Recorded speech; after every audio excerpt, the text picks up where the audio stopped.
জানিস নন, সে একবার ছোটবেলায়, সে আর বলিস না। আমি একবার ছোটবেলায় সে অনেকগুলো ফুচকা খেয়ে ফেলেছি, জানিস তো। সে ফুচকা খেয়ে আমার যে কি পেটে ব্যথা আর কি আমার বমি হচ্ছে, সেটা আমি ভাবলে আমার এত হাসি পায়।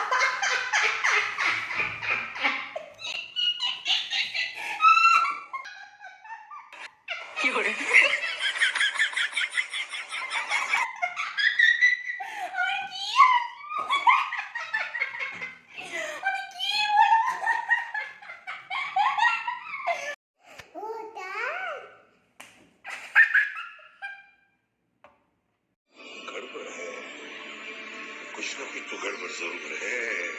না হাসলে মা ফুচকা খেতে দেবে না, তাই এরকম করতে হচ্ছে।